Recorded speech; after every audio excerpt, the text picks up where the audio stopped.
Sheffield, en plein cœur de l'Angleterre. Aujourd'hui, nous retrouvons Dave et Carol pour l'anniversaire de leur fille Tanya.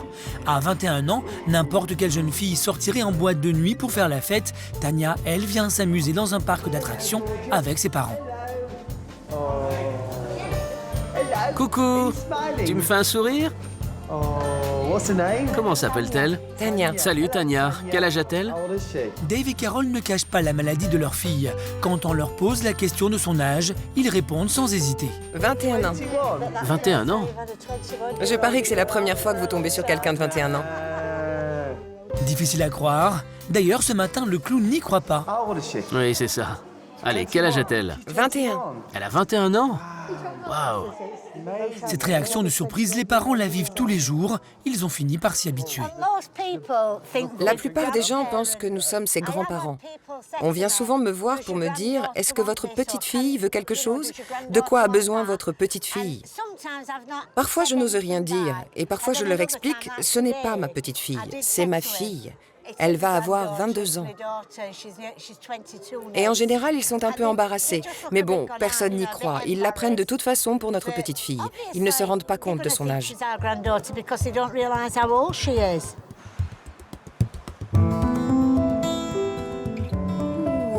Avoir un enfant, s'occuper de lui, le changer, le nourrir et le rassurer quand il se réveille la nuit, cette situation, tous les parents la vivent une fois dans leur vie. Quelques années au moins. Mais comment vivre quand cet enfant ne grandit pas et qu'il faut s'occuper de lui pendant 20 ans, jour et nuit? Vous voyez, j'ai 60 ans et je pensais pouvoir me dire « Allez, c'est bon, c'est fini. » Mais non, mes enfants ont tous grandi et pourtant, je dois toujours m'occuper d'un bébé. Et ce sera toujours le cas. L'histoire de Tanya a toujours été compliquée. Déjà mère de 2 enfants, Carol vit une grossesse très difficile et finit par accoucher d'un tout petit bébé. Les médecins ne détectent aucune anomalie à la naissance, mais alors que les mois passent, la fillette ne grandit pas. À 2 ans, elle pèse toujours 3,5 kg, le poids d'un nouveau-né. Les médecins se rendent alors à l'évidence, quelque chose ne va pas. Mais incapables d'identifier la maladie, ils n'ont aucune solution pour aider la fillette. Et aujourd'hui, une vingtaine d'années plus tard, Tanya et ses parents en sont toujours au même point. C'est comme si je me retrouvais seule sur une île déserte avec Tanya. La plupart des enfants victimes de maladies graves sont soutenus par la société. Avec Tanya, personne ne nous aide. Jusqu'à présent, Carol n'a pu bénéficier pour Tanya que de quelques heures par jour de prise en charge à l'hôpital, mais compte tenu de son âge, on l'a placée dans un hôpital pour adultes. Aujourd'hui, Carol a donc décidé de descendre dans la rue pour mobiliser les autorités locales et sensibiliser le voisinage au cas de sa fille. Et ils ont décidé de la sortir de l'hôpital pour enfants, parce qu'elle a 21 ans. Et ils veulent l'envoyer dans un hospice avec des personnes âgées. Oh non!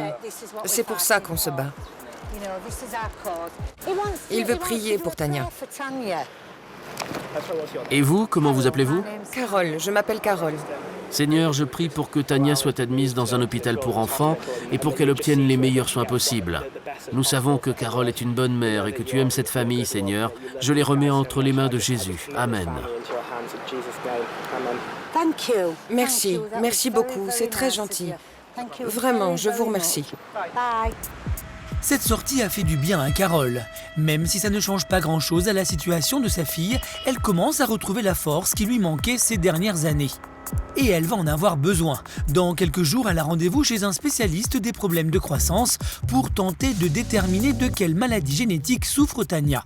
Carol sera-t-elle assez forte pour accepter le diagnostic? Nous retrouvons Carol 3 semaines plus tard.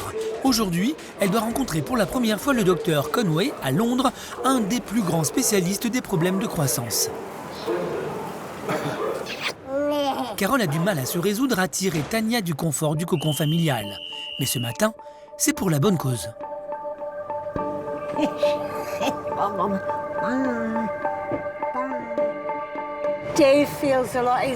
Dave souffre beaucoup de la situation. Et il n'en parle pas, mais je l'ai déjà vu pleurer. Je sais qu'il est parfois découragé quand Tanya ne va pas bien. Je sais ce qu'il ressent, parce qu'il l'adore. On espère juste trouver quelque chose qui pourrait faire en sorte qu'elle se sente mieux, qu'elle ait une vie meilleure. C'est peut-être une illusion, mais c'est ce qu'on recherche. Je ne sais pas quoi penser, on verra ce qu'en dit le médecin. À peine arrivée à Londres, Carol joue un jeu étrange avec son taxi. Elle lui fait deviner l'âge de Tanya. Vous pensez qu'elle a quel âge? Pardon? Vous pensez qu'elle a quel âge? Quel âge? Oui, Quelle question? Je ne sais pas. c'est une devinette. Vous diriez quoi, 3, 4 ans? Non, plus âgé. 6 ans? 21. Qu'est-ce qu'elle a comme maladie? C'est la seule à l'avoir. Du coup, la maladie porte son nom. Carol est convaincue que personne d'autre n'a la même maladie que sa fille. Mais le grand spécialiste parviendra-t-il malgré tout à trouver une explication à la condition de Tanya? En fait, c'est mon dernier espoir. Avec les avancées de la technologie, j'espère juste qu'ils vont pouvoir nous en dire plus sur sa maladie. Je ne m'attends pas à des miracles. Mais après 21 ans, je suis sûre que quelqu'un devrait être capable de nous donner des réponses aux questions qu'on se pose depuis tant d'années. C'est le grand jour, celui où Carol apprendra peut-être enfin la vérité sur sa fille et son problème de croissance.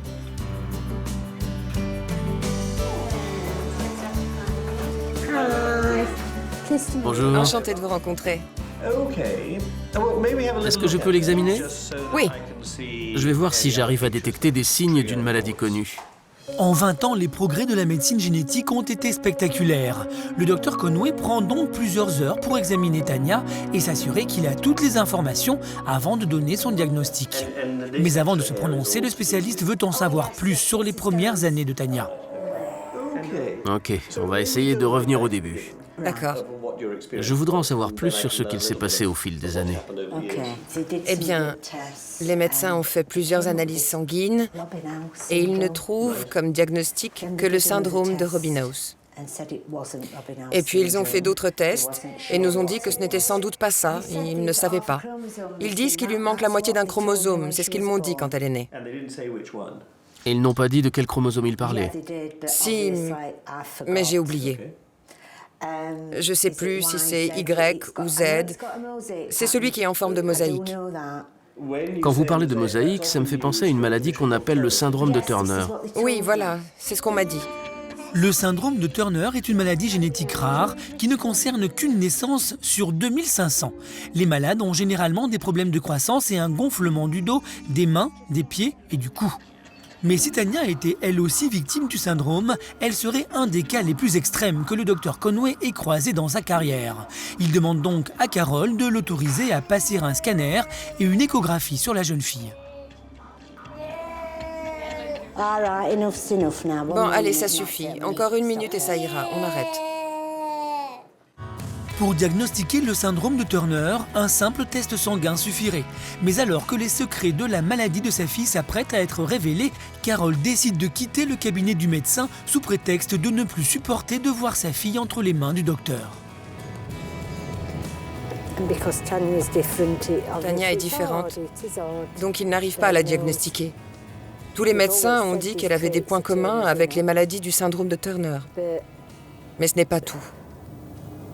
Je suis sûre qu'ils se trompent sur quelque chose. Je veux savoir pourquoi elle a toutes ces caractéristiques que n'ont pas les malades de Turner. Il faut que je sache.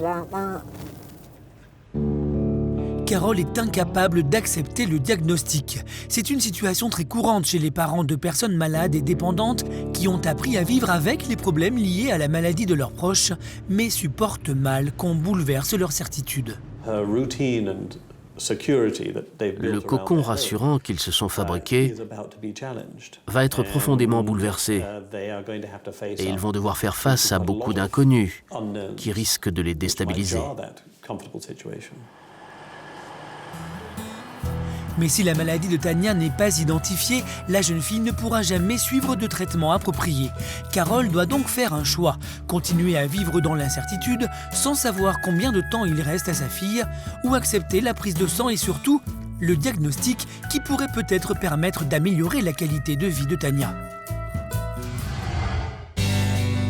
Nous retrouvons Carole chez elle, une semaine plus tard, au calme. Nous lui demandons pourquoi elle a fait ce choix surprenant, celui de ne pas savoir. C'est horrible, ça me brise le cœur. Je ne pouvais pas supporter de sortir de la pièce et de l'entendre de l'autre côté. Je n'en pouvais plus. Donc, même si ça voulait dire que je ne saurais pas ce qu'elle a, je préférais partir, plutôt que de la savoir dans cet état. Carole s'est retranchée dans le confort de ses habitudes et dans le déni. Aujourd'hui, comme c'est le cas 3 fois par semaine, Tania part dans un centre de soins où on s'occupe d'elle pendant quelques heures. Dans ces moments de solitude, Carole se retrouve confrontée à ses angoisses et ce matin, elle est particulièrement émue. Parfois j'explose, je la vois face à tous ces mobiles dans sa chambre et je me dis, mais à quoi peut-elle bien penser?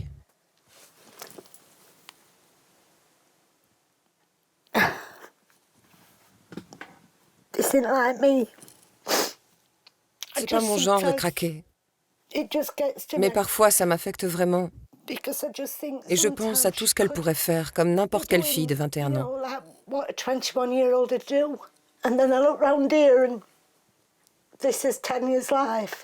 Et puis je regarde autour de nous, et je vois tout ça.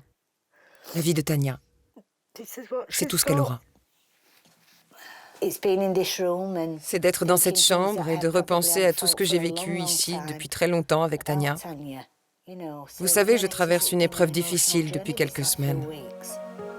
Après 21 ans de sacrifice pour sa fille, Carole est perdue. Ce soir, pour se remettre les idées en place, elle a demandé à sa première fille, Calais, 28 ans, de venir garder Tania. Pour quelques heures, Carole et Dave vont oublier leurs problèmes sur la piste de danse.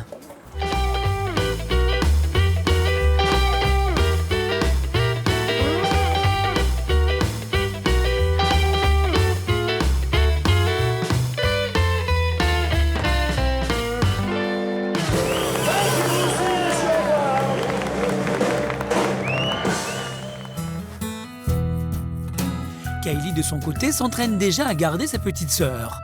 Elle a 2 enfants, mais elle s'est engagée à s'occuper de Tania au cas où ses parents disparaîtraient trop tôt.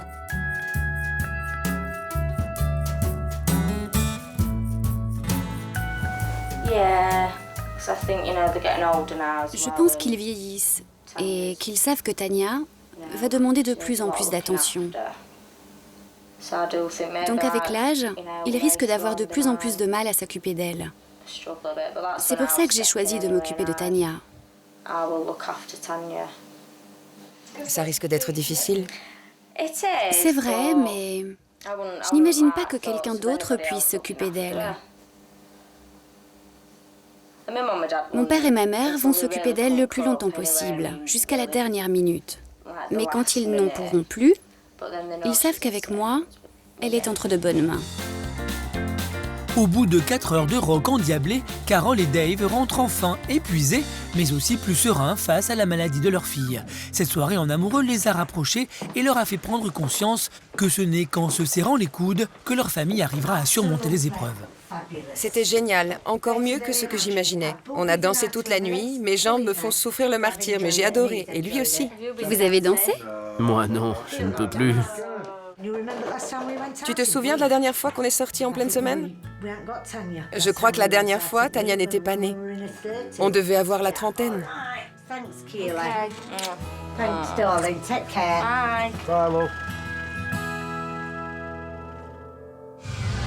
Mais dès le lendemain, ce courrier va tout bouleverser. Une simple lettre de l'hôpital londonien où Tania a fait ses dernières analyses. Carole avait refusé la prise de sang, mais le médecin lui a apparemment quand même envoyé son compte-rendu de diagnostic. Au pied du mur, Carole se sent incapable d'ouvrir la lettre seule. Elle demande à Dave de rentrer du travail pour la soutenir.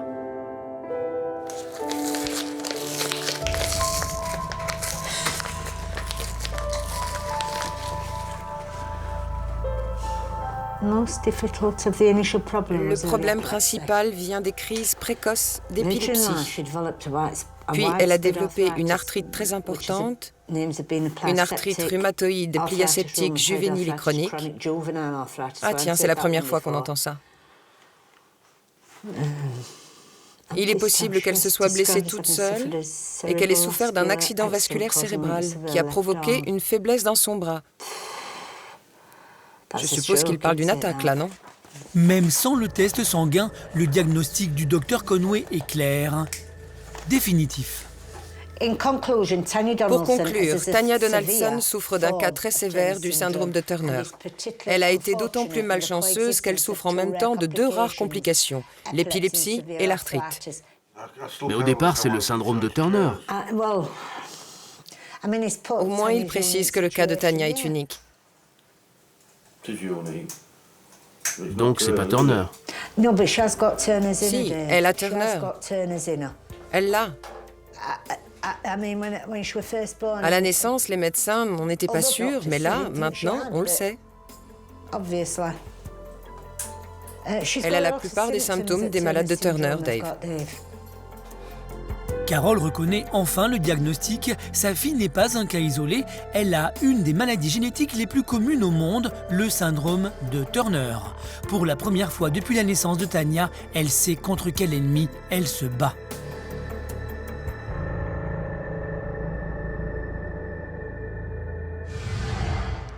Alors, dès le lendemain, elle prend une décision importante.